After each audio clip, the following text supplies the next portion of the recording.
Major general Fazlur রহমানকে আপনি বলছিলেন যে প্রতিবেশী তো চেঞ্জ করা যায় না। সাইফুল সাগর, প্রতিবেশীকে চেঞ্জ করা যায় না এটা সত্য, কিন্তু প্রতিবেশীকে বয়কট করা যায়। আপনি প্রতিবেশীকে চেঞ্জ করতে পারেন না, কিন্তু প্রতিবেশীর ব্যবহারের কারণে আপনি তাকে বয়কট করতে পারেন। আমাদের যে একজন সাহিত্যিক ছিলেন মীর মোশাররফ হোসেন, ওনার কিন্তু একটা লেখা আছে বিষাদ সিন্ধু। সেখানে কিন্তু উনি লিখেছিলেন যে স্বাধীনতা অর্জনের থেকে স্বাধীনতা রক্ষা করা কঠিন। আমরা 1971 সালে আমরা স্বাধীনতা অর্জন করেছি, কিন্তু আমরা কি এখন আক্ষরিক অর্থে কি আমরা স্বাধীনতা রক্ষা করতে পারছি? আমরা স্বাধীনতা রক্ষা করতে পারছি না। কেন পারছি না? আপনি জেনারেল ফজলুর রহমানকে আপনি প্রশ্ন করলেন যে আমাদের বাংলাদেশি যে নির্বাচন এবং গণতন্ত্রের ব্যাপারে কি ভারতের হস্তক্ষেপ কতটুকু। আমি আপনার চ্যানেলও বলেছি এবং অন্যান্য চ্যানেলও কিন্তু আমি বলেছি, বাংলাদেশের গণতন্ত্র, নির্বাচন, বাংলাদেশের আইনের শাসন প্রতিষ্ঠার ক্ষেত্রে আপনি যদি ক্যালকুলেশন করেন, গাণিতিক ফর্মুলায় ক্যালকুলেশন করেন, 100তে যদি মার্কিং করেন, তাহলে ভারতের হস্তক্ষেপ বা ভারতের পয়েন্ট হচ্ছে 1, বাকি 99% হলো আমাদের। আপনি হয়তো বলবেন যে তাহলে তাহলে আপনি বলবেন যে ভারত 1% হস্তক্ষেপ দিয়ে এইভাবে গত 15 বছর শেখ হাসিনাকে অসাংবিধানিক প্রক্রিয়ায় ক্ষমতায় রাখছে কিভাবে। সাইফুল সাগর, আপনাকে বুঝতে হবে এই যে 99% আপনাকে যেটা বললাম, এই 99% হচ্ছে শেখ হাসিনার কূটকৌশল, জনগণের ব্যর্থতা, বিরোধী রাজনৈতিক দলের ব্যর্থতা এবং আমাদের যারা কুশীলব। আপনি যে 2014 সালে যে নির্বাচন, 2008 সালে যে নির্বাচন, 2018 সালে যে নির্বাচন, 2024 সালে যে নির্বাচন, এখানে কিন্তু ভারতের সেনাবাহিনী সে কিন্তু ডিউটি করে নাই, এখানে কিন্তু ভারতের পুলিশ বাহিনী সে ডিউটি করে নাই, এখানে কিন্তু ভারতের ইলেকশন কমিশনার সে ডিউটি করে নাই, এখানে কিন্তু ভারতের কোন ভোটার বা ভারতের কোন জনগণ এসে কিন্তু ভোট দেয় নাই। সবই করেছে কিন্তু আমাদের জনগণ। আপনার যে সোশ্যাল মিডিয়াতে যে তালিকা এসেছে যে আমাদের 7ই জানুয়ারি 2024 নির্বাচন 26 জন কুশীলবের নাম এসেছে, সেখানে সেনাপ্রধান, পুলিশ প্রধান, বিডিআর ডিজি, র্যাবের DG, chief justice, cabinet secretary, আইন সচিব, জনপ্রশাসন সচিব, স্বরাষ্ট্র সচিব, পররাষ্ট্র সচিব, এইভাবে 26 জনের নামের তালিকা এসেছে। কারণান্তরে এই 26 জন কিন্তু সংবিধানের অপব্যাখ্যা দিয়ে, সংবিধানের আর্টিকেল 7A(1)(b) লঙ্ঘন করে, সংবিধানের ব্যত্যয় ঘটিয়ে এই শেখ হাসিনাকে গত 15 বছর ধরে ক্ষমতায় রেখেছে। আপনি দেখেন, যদি আপনি কোন স্বৈর শাসককে আপনি যদি ক্ষমতাচ্যুত করতে চান, তাহলে একটা বৈধ প্রক্রিয়ার মাধ্যমে ক্ষমতাচ্যুতের একমাত্র মাধ্যম হচ্ছে নির্বাচন। কিন্তু শেখ হাসিনা গত 15 বছরের নির্বাচনটাকে নির্বাসনে পাঠিয়ে দিয়েছে। তাহলে কি আপনি বলবেন যে তাহলে কি কোন স্বৈর শাসককে ক্ষমতাচ্যুত করা যাবে না?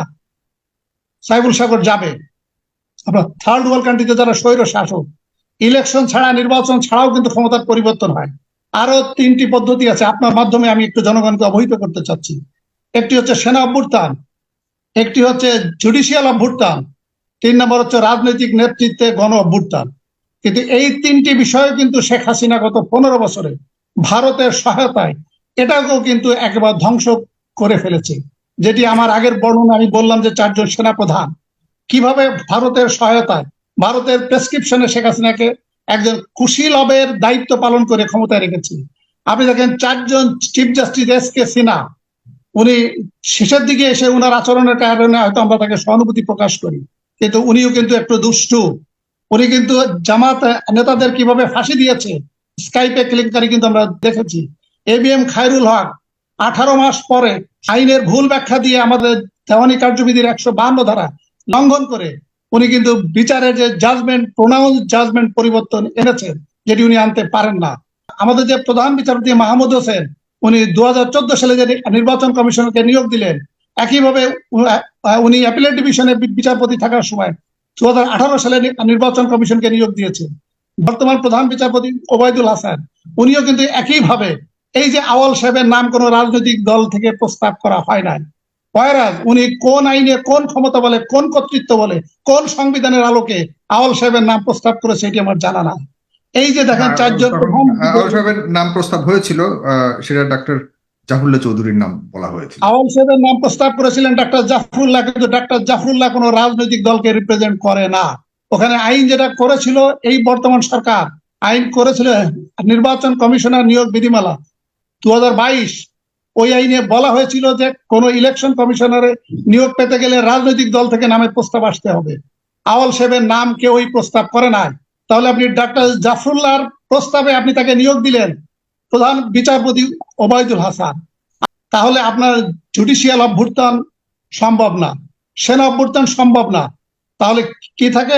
বিরোধী রাজনৈতিক দল বিএনপির নেতৃত্বে যে 63টা দল, ভার্চুয়ালি তাদের অনেক সমস্যা থাকতে পারে, তাদেরকে গুম করা হচ্ছে, খুন করা হচ্ছে, আয়নাঘরে নেওয়া হচ্ছে, রাজনৈতিক নেতাকে ইন্ডিয়ায় নিয়ে পাচার করা হচ্ছে।